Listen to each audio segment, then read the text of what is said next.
Slowing down offenses like Texas Tech and West Virginia. What do you see that you think you guys can exploit this week so far? They're a lot like Iowa State in that they're real sound. They don't gamble a lot. They keep everything in front. I think their offense does a good job of limiting their exposure on defense. But I think they're really well coached, and the linebacker's a really good player, a Brown kid, and I think they got a lot of juniors and seniors that played a lot of football either there or junior college level.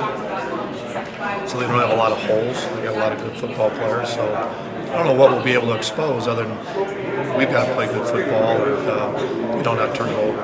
How key has Joseph Randle been? With all the different quarterback situations he's had going on, he's been really like a constant for you guys. It's been good having Joe, thank goodness. And then Jeremy had gotten hurt, so Joe being which he has been since I've been here, very durable.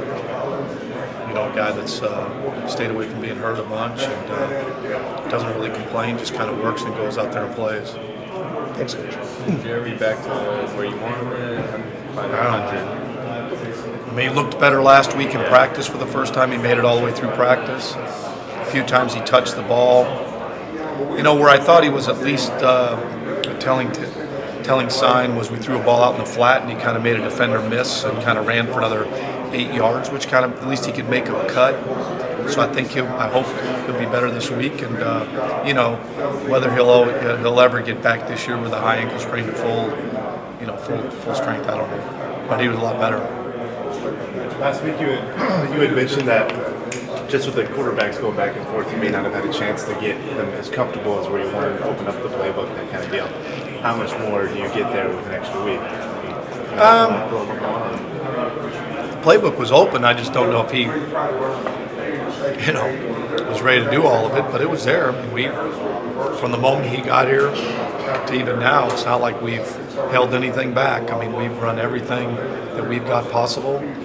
We expect him to understand how to rep it. I think the hard part is when you switch back and forth from, a guy that's a little bit more athletic and, probably not as an accomplished thrower to a guy that's probably just the reverse of that. So, and then trying to, game plan that way. But I think only he'll be better this week with another week of practice and all the reps. And, there were some plays in the game where he was, confused is probably a strong word, but probably, unsure of exactly how we're going to run the route and read the route. And you only have so many reps, so he's going to be a lot better this week.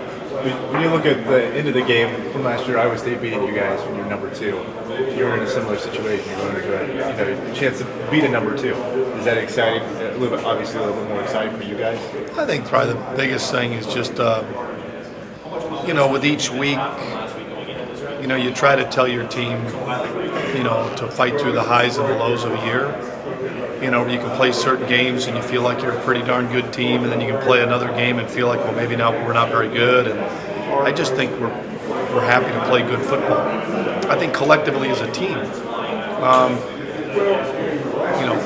moving the ball, hopefully not turning it over, defense creating turnovers, not giving up big plays. I think that's what you try to do. That at least gives you a chance to win, and then obviously. This being a big conference game, they're leading the conference. I think you get to the point where you're like, okay, if you really want a chance to win the Big 12, then you got to go up there and win. That's the way it is. Whether they're number 2 or number 7 or 8, they're a good football team, and we've got to go up there and find a way to win.